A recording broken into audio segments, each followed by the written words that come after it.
Thank you very much, Madam Chair. Madam Secretary, thank you for being here. I'm sorry that I missed your call yesterday. I look forward to working closely with you.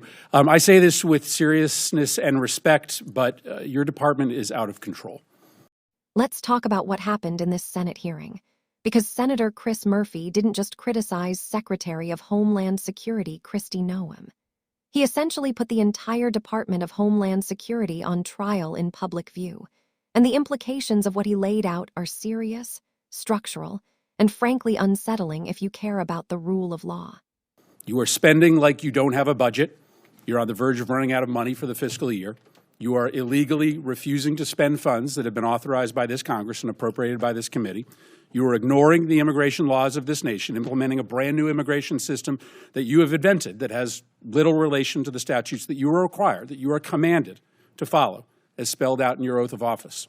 You are routinely violating the rights of immigrants who may not be citizens, but whether you like it or not, they have constitutional and statutory rights when they reside in the United States. Your agency acts as if laws don't matter, as if the election gave you some mandate to violate the Constitution and the laws passed by this Congress. It did not give you that mandate. You act as if your disagreement with the law, or even the public's disagreement with the law, is relevant and gives you the ability to create your own law. It does not give you that ability. Let's start with your spending.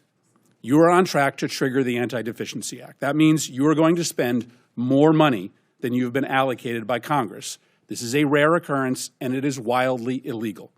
Your agency will be broke by July, over 2 months before the end of the fiscal year. You may not think that Congress has provided enough money to ICE, but the Constitution and the federal law does not allow you to spend more money than you have been given or to invent money.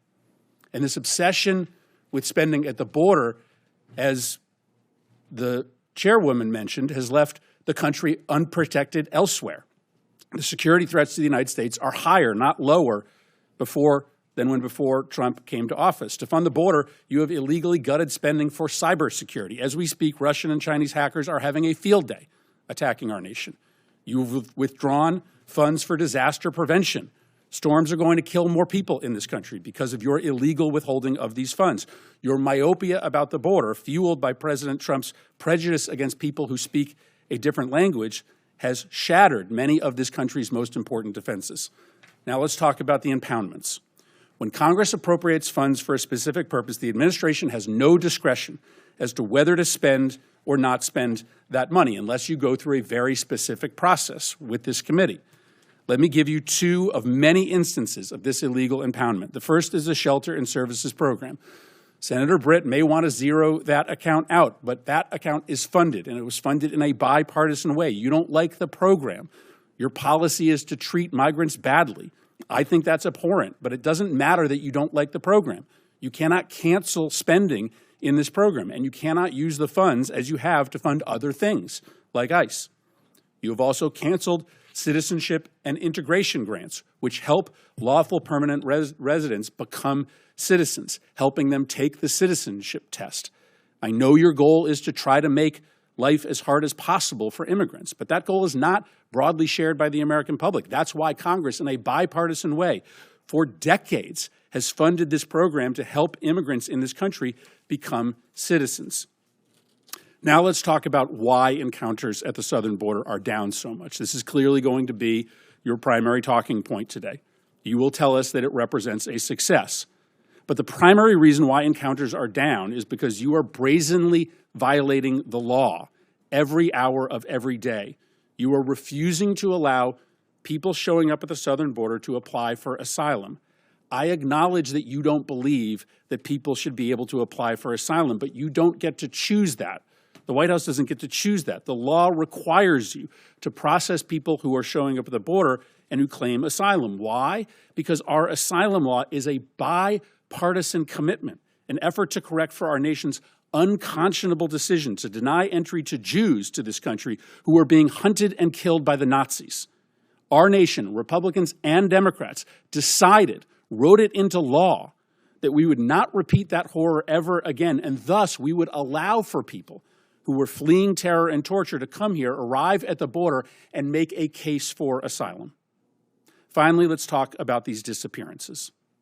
In an autocratic society, people who the regime does not like are people who are protesting the regime. They are just often picked up off the street, spirited away, sometimes to open-ended detention, sometimes they're never seen again. What you are doing, both the individuals who have legal rights to stay here, like Kilmar Abrego Garcia, or students who are just protesting Trump's policies, is immoral. And to follow the theme, it is illegal.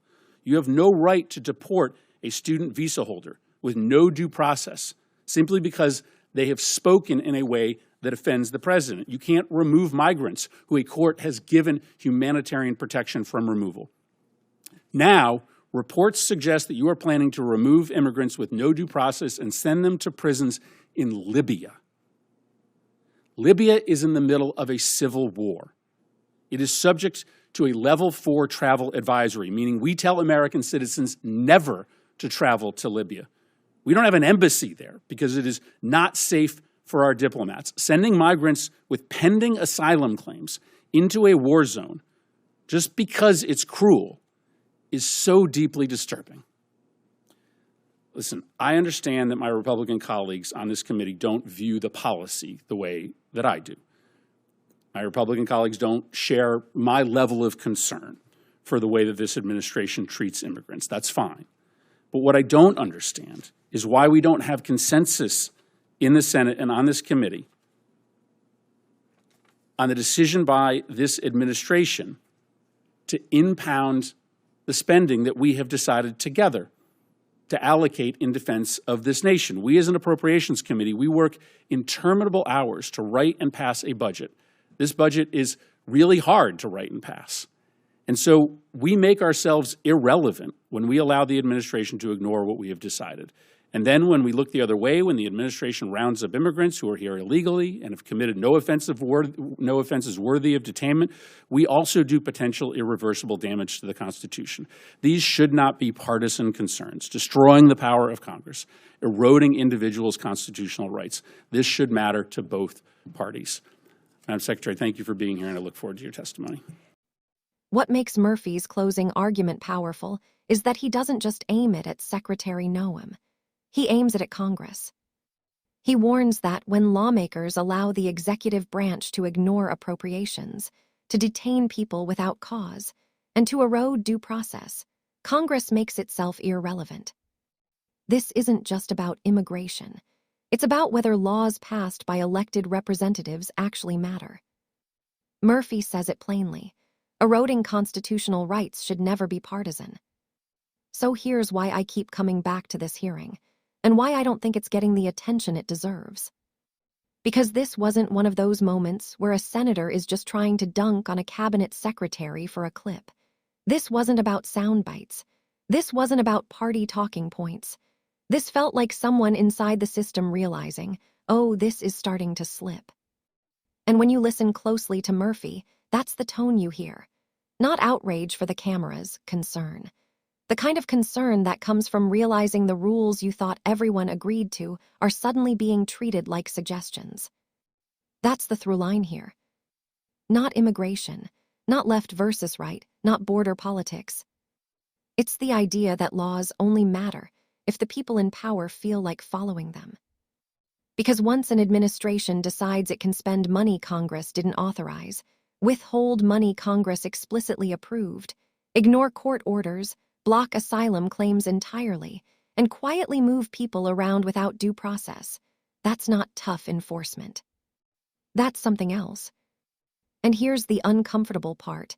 If you're fine with it now because you like who's in charge, that feeling won't last forever. Power changes hands, precedent doesn't. What Murphy is really warning about is normalization. The way extreme actions stop sounding extreme once they're repeated enough. The way lawmakers start shrugging instead of pushing back. The way Congress slowly trains itself to accept being ignored. And that's dangerous, not just for immigrants, not just for protesters or students or asylum seekers, but for the entire idea of constitutional government. Because if Congress no longer controls spending, then what exactly is it there for? If courts issue rulings that agencies can just sidestep, then what does due process even mean? If people with legal status can be detained or deported because they're inconvenient or unpopular, then rights stop being rights. They become privileges, handed out or taken away based on who's in power. That's the slope Murphy is pointing to. And you don't have to exaggerate it. You don't have to dramatize it. You just have to listen to what's already being admitted out loud. Running out of money, ignoring appropriations, blocking asylum altogether, talking openly about deportations to war zones. None of that used to be normal, and the scariest part is how quickly people are being told it is. This hearing mattered because someone finally said, in plain language, this is not okay. Not I disagree, not we'll debate this later, but this breaks the law. And whether you agree with Murphy's politics or not, that line should matter to everyone. Because once Congress decides it doesn't want to fight that battle, once it decides oversight is too uncomfortable or too partisan, it gives up power it will never fully get back. And history is very clear about what happens next. So yeah, this wasn't just another Senate exchange. It was a warning flare. And the question now is whether Murphy was too harsh or too dramatic. The real question is whether anyone is actually listening, or whether this just becomes another moment we scroll past, right before we wonder how things got this far.